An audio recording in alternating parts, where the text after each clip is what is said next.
अमोल को धन्यवाद अध्यक्ष महोदय। अध्यक्ष महोदय, आज मैं खुद को गौरवान्वित महसूस कर रहा हूं क्योंकि कौन सा रूल है? रूल पूछिए। जस्ट एक मिनट निशिकांत जी, भाई कौन सा पॉइंट बोल चेयर रूल टाइम मत काटिए।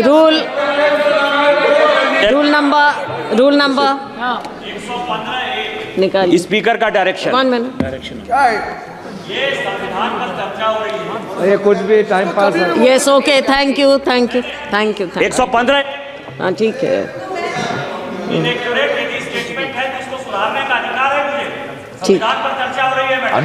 ठीक है, स्पीकर साहब देखेंगे।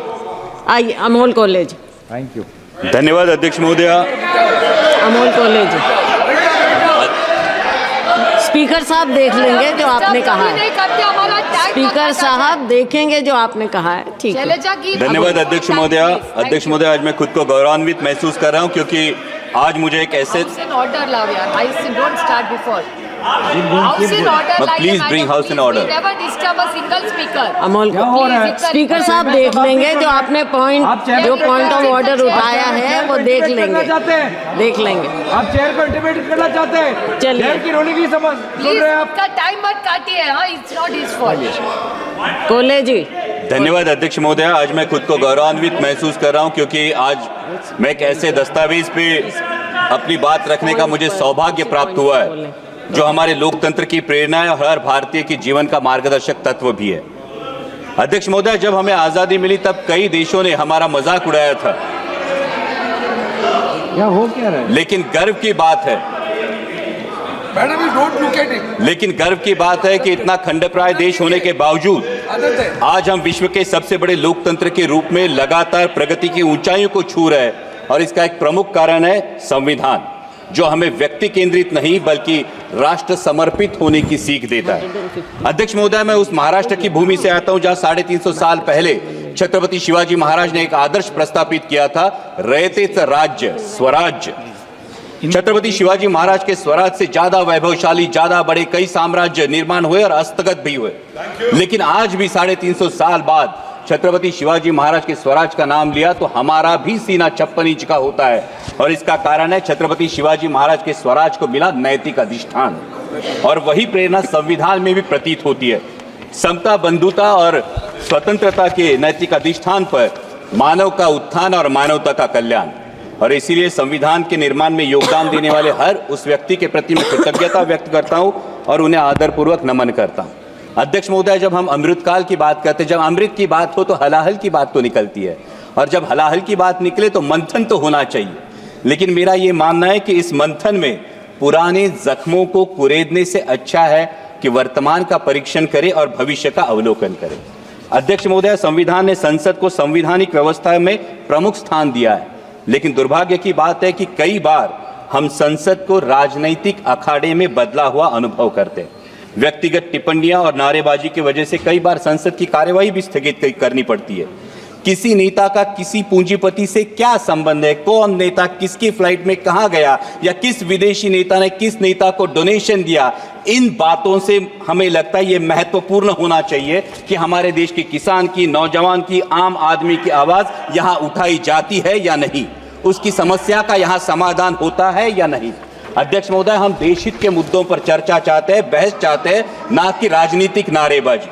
और ये सत्ता पक्ष हो या विपक्ष, दोनों को ध्यान में रखना चाहिए। अध्यक्ष महोदय, संविधान में सामाजिक, आर्थिक और राजनीतिक न्याय की बात की है। जब आर्थिक न्याय की बात हो तो हमें सोचना चाहिए कि क्या हम सही मायने में देश की जो सबसे बड़ी आबादी है उन किसानों को आर्थिक न्याय प्रदान कर सके। उनकी मेहनत का, उनकी फसल का क्या उन्हें सही दाम मिल पा रहा है? प्याज हो, सोयाबीन हो, दूध हो या कपास उत्पादक, किसी भी किसान से अगर आज हम पूछे कि वह आज की स्थिति में वो खेती आउट ऑफ चॉइस कर रहा है या आउट ऑफ कंपल्शन, ये तो मानना पड़ेगा, हर किसान को ये कहना पड़ेगा ये आउट ऑफ कंपल्शन उसे खेती करनी पड़ रही है, क्योंकि उसके पास दूसरा कोई चारा नहीं है, रोजगार का दूसरा कोई जरिया नहीं है। सरकार किसान सम्मान जैसी योजनाएं तो लाती है, लेकिन किसान का असली सम्मान तभी होगा जब उसकी फसल को सही दाम मिलेगा। किसानों के हित में देश की इंपोर्ट और एक्सपोर्ट पॉलिसीज बनाई जाएंगी। जो आर्थिक न्याय की बात किसानों को लागू होती है, वही बात देश के नौजवानों को भी लागू होती है। संविधान में गरिमापूर्ण जीवन की बात की गई है, लेकिन हर इंटरव्यू की लाइन में खड़े हुए नौजवान युवकों की भीड़ देखे या प्यून की नौकरी के लिए पीएचडी के छात्र कतार में खड़े देखे तो हम ये सोचने पर मजबूर हो जाते हैं कि क्या देश के भविष्य को हम गरिमापूर्ण जीवन दे रहे हैं? क्या उनकी शिक्षा के अनुसार उन्हें आर्थिक न्याय दे पा रहे हैं? अध्यक्ष महोदय, जब सरकार कहती है कि वो 80 करोड़ देशवासियों को मुफ्त में राशन देती है, इसके अभिनंदन के साथ ही हमें अंतर्मुख होकर यह भी विचार करना होगा कि आजादी के 75 वर्षों बाद भी अगर 80 करोड़ देशवासियों को मुफ्त में राशन देना पड़े तो क्या यह उपलब्धि है या विफलता? क्योंकि जनता मुफ्त का राशन नहीं बल्कि हक का रोजगार मांग रही है, और मुफ्त के राशन से गरिमा नहीं बढ़ती, हक के सम्मानजनक कमाई से बढ़ती है। अध्यक्ष महोदय, जब सामाजिक न्याय की बात आती है तो हमें ध्यान रखना चाहिए कि हमारा धार्मिक ग्रंथ चाहे जो भी हो, वो गीता हो, बाइबल हो, कुरान शरीफ हो या गुरु ग्रंथ साहिब हो, उसे हमें दिल में रखना जरूर है, लेकिन दिमाग में सबसे पवित्र राष्ट्रीय ग्रंथ संविधान को रखना होगा। हिंदू, मुसलमान, सिख, ईसाई कोई भी हो, वो दहलीज के अंदर, लेकिन दहलीज के बाहर कदम रखते ही उसे सिर्फ और सिर्फ भारतीय बनना होगा। तभी तो संविधान के धर्मनिरपेक्षता के तत्व का सम्मान होगा। किसी मस्जिद के नीचे क्या है या मंदिर के पीछे क्या है, इस चर्चा में जाने वाला न्यायपालिका, मीडिया तथा सरकार का वक्त अगर राष्ट्र निर्माण और देशवासियों की प्राथमिकता के लिए सदुपयोग में लाया जाएगा तो इसमें देश का हित होगा। अध्यक्ष महोदय, हमारा संविधान हमें असहमति की भी अनुमति देता है, लेकिन वर्तमान में कुछ तत्व सरकार से असहमति रखने वालों को देशद्रोही करार देने लगते हैं। अध्यक्ष महोदय, क्या ये असहमति के तत्व का सम्मान है? देश को आजाद कराने वाले सत्याग्रहियों और क्रांतिकारियों के बीच भी आजादी के मार्ग को लेकर असहमति जरूर थी, लेकिन दोनों का मकसद एक ही था, देश की आजादी। और इसी प्रकार आजाद भारत में भी असहमति का मकसद एक ही होना चाहिए, वो है देश हित। अध्यक्ष महोदय, डॉक्टर बाबा साहेब आंबेडकर ने कहा था कि संविधान मात्र एक कानूनी दस्तावेज नहीं है बल्कि हमारे जीवन का सारथी है। लेकिन आज हमारी शिक्षा प्रणाली में नागरिक शास्त्र का अध्ययन महज 20 मार्क के लिए होता है, महज 20 मार्कों के लिए। और शालेय शिक्षा के बाद तो जैसे आम नागरिक का नागरिक शास्त्र से हाथ ही छूट जाता है। आज हम देख रहे हैं कि शहरी आबादी लगातार बढ़ती जा रही है, लेकिन शहरों में वोटिंग परसेंटेज लगातार घटता जा रहा है। कई मतदाताओं तो ये तक पता नहीं होता कि स्थानिक स्वराज्य संस्थाओं का काम क्या है, विधानसभा का काम क्या है और संसद का काम क्या है। और ये भी वास्तविकता है कि कई बार मतदान जाति के आधार पर होता है या फिर धर्म के आधार पर होता है। इस स्थिति से उभरने के लिए हमें नींव मजबूत करनी होगी, न कि सिर्फ स्कूलों में बल्कि कॉलेजों में, कॉर्पोरेट में, कंपनियों में संविधान के प्रति सजगता के लिए हमें ठोस कार्यक्रम के बारे में सोचना होगा। और अध्यक्ष महोदय, अंत में मैं बात करूंगा राजनीतिक न्याय की। हमारे संविधान ने एक व्यक्ति एक वोट का अंगीकार किया है, और यह संविधान की खूबसूरती है कि देश की झुग्गी झोपड़ी में बसने वाले एक सामान्य देशवासी को भी एक मत का अधिकार है, और देश के आदरणीय प्रधानमंत्री जी को भी एक ही मत का अधिकार है। और इसलिए मैं मानता हूं कि हमारा वोट ये सिर्फ संविधान ने दिया हुआ अधिकार नहीं, ये हमें दिया हुआ एक बेशकीमती उपहार है। लेकिन अध्यक्ष महोदय, अगर हमारी कोई बेशकीमती चीज अगर खो जाती है या चोरी हो जाती है तो हम क्या करते हैं? हम शिकायत करते हैं। और अगर दरोगा कहे कि चोरी हुई नहीं तो हम क्या करते हैं? फिर हम अपने आप से तहकीकात करने की कोशिश करते हैं, हम तफ्तीश करने की कोशिश करते हैं। लेकिन अध्यक्ष महोदया, महाराष्ट्र के विधानसभा चुनाव में कई मतदाताओं को आशंका है कि या तो उनका दिया हुआ वोट खो गया या फिर चोरी हो गया। लेकिन दरोगा ने कहा ऐसा कुछ नहीं हुआ। और इसलिए महाराष्ट्र, सर ये तो लोगों का कहना है, इसलिए महाराष्ट्र के सोलापुर जिले के मार्कड़वाड़ी के लोगों ने बैलेट पेपर पर यह जानने की कोशिश की कि उनका मत गया कहां, लेकिन प्रशासन ने इस पर रोक लगा दी। इन्होंने, मैं ये डिस्क्लेमर ही देता हूं, मैं ईवीएम से आया हूं, लेकिन जिन मतदाताओं की यह आशंका है उन मतदाताओं की बात यहां रखना मैं समझता हूं मेरा कर्तव्य है। ना उन्होंने इलेक्शन पे अविश्वास दिखाया था, ना उनको फैसले पे आपत्ति थी, क्योंकि वहां पे तो उम्मीदवार जीत के आया है। फिर भी लोग जानना चाहते हैं वोट कहां गया, खो गया या चोरी हो गया। लेकिन उन्हें यह करने से मना करना, क्या यह राजनीतिक अधिकार है? अध्यक्ष महोदय, लोकतंत्र में चुनाव प्रक्रिया की बहुत अहम प्रक्रिया है। और महाराष्ट्र में विधानसभा चुनाव के बाद, जैसा मैंने कहा, मैं चुन के आया हूं ईवीएम पे, लेकिन मतदाताओं में एक संभ्रम है, एक असमंजस है और कई सारे संदेह, कई सारी आशंकाएं हैं।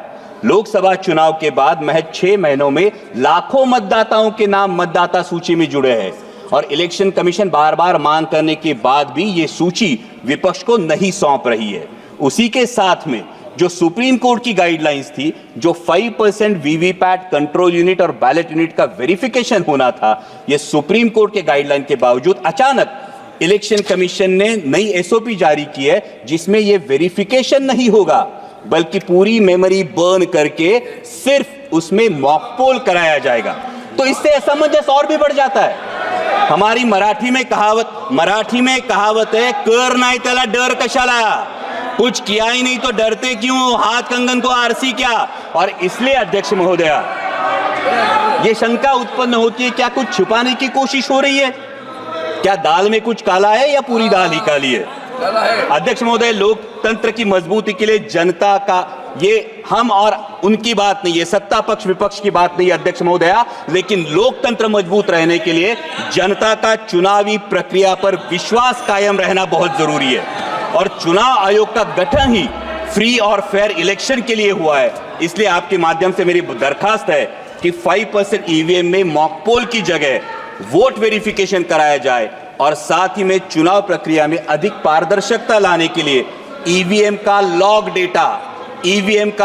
डेटा उम्मीदवारों को दिया जाए। अध्यक्ष महोदय, ये तो मानना पड़ेगा कि अध्यक्ष महोदय, ये तो मानना पड़ेगा कि चुनाव आयोग मतदाताओं की सुविधाओं के लिए हमेशा जागरूक रहता है, लेकिन जैसे रेस्टोरेंट में जाने के बाद हमारे पास विकल्प होता है कि हमें नॉनवेज खाना है या वेज खाना है, तो मतदाताओं के पास विकल्प क्यों नहीं? उन्हें मतदान बैलेट पेपर से करना है या ईवीएम से करना है? जिसका बैलेट पेपर पर विश्वास हो वो बैलेट पेपर से मतदान करे, जिसका ईवीएम पर विश्वास हो वो ईवीएम पर मतदान करे। ये अवसर है अध्यक्ष महोदया, देश के, विश्व के सबसे बड़े लोकतंत्र के पास एक अवसर है कि अमृत काल में माननीय प्रधानमंत्री जी के नेतृत्व में एक ऐसी व्यवस्था बने कि पूरे देश में मतदाता को पता चले कि उसका वोट गया कहां है, तभी तो लोकतंत्र मजबूत होगा। और अंत में इतना ही कहूंगा अध्यक्ष महोदया, राष्ट्र प्रथम के साथ स्वतंत्रता प्रथम, समानता प्रथम, बंधुता प्रथम और धर्मनिरपेक्षता प्रथम का अगर हमारे जीवन में अंगीकार हो तो वर्तमान में संविधान का सम्मान और बढ़ेगा और भविष्य में हमारा लोकतांत्रिक गणराज्य विश्व की महाशक्ति बनकर उभरेगा। और इसीलिए छोड़ो कल की बातें, कल की बात पुरानी, नए दौर में लिखेंगे मिलकर नई कहानी, हम हिंदुस्तानी। जय हिंद। टूर्स अँड ट्रॅव्हल्स विश्वातील एक विश्वसनीय नाव मँगो हॉलिडेज घेऊन आले आहेत धम्माल फॉरेन टूर्स खास तुमच्यासाठी।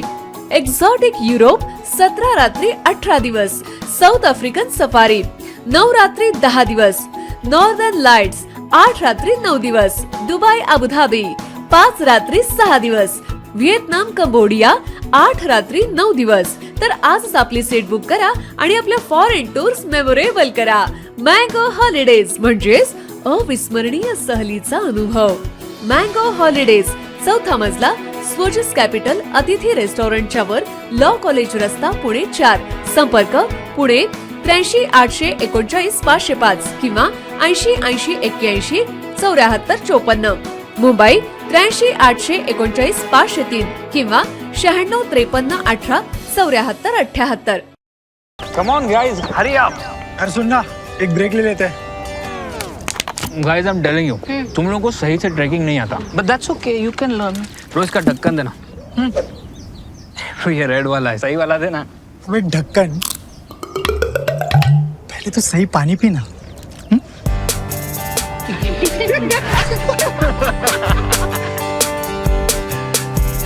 Manikchand Oxyrich, proudly Indian.